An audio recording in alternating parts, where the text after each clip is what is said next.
Okay, in this video I'm going to go over number 3 from our practice exam. The values in the fourth row of Pascal's triangle are shown in the following table. Write down the values in the fifth row of Pascal's triangle.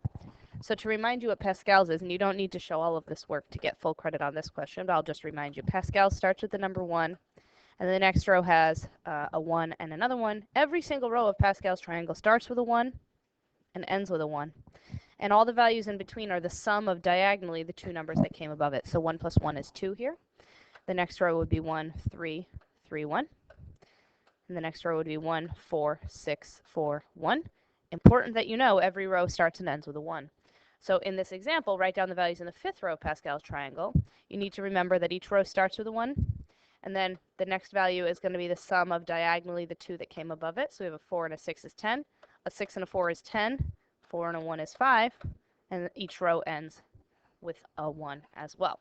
So the final answer to part A, the values in the fifth row of Pascal's triangle, 1, 5, 10, 10, 5, 1. You could write it as a table, you could write it as a list, you could just write them like this.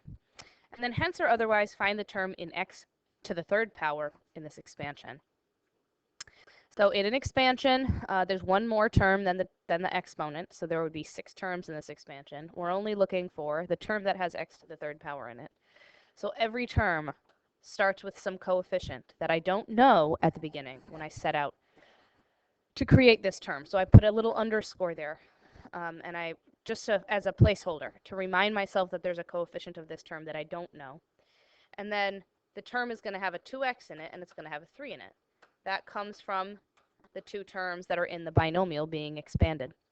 Each of these terms will have an exponent on it. The sum of the exponents is going to be 5. I'm looking for the term that has x cubed in the end, so that means that the power on this needs to be a 3.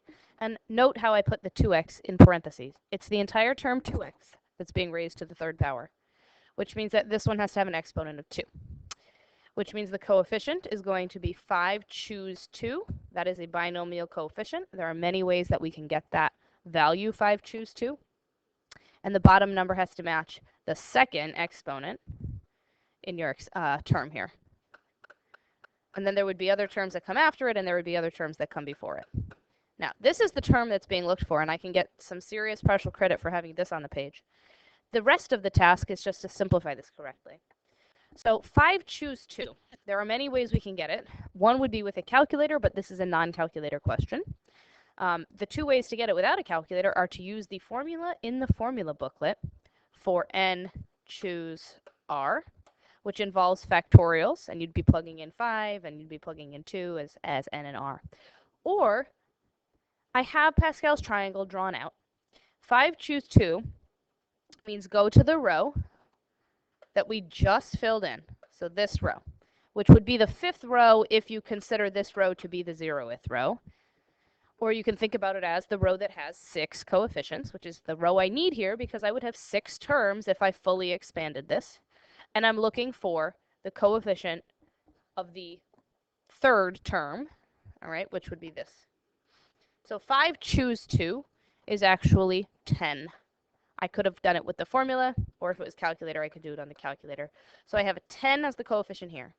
2 is being raised to the third power, as is x. I'm separating those so that I can continue simplifying this. And then 3 is being raised to the second power. And then I need to simplify this all multiplication. It's 10 times 2 to the third times 3 to the second.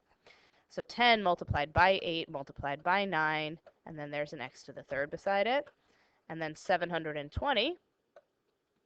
I know that because 8 times 9 is 72, and then I times by 10 pretty easily without a calculator.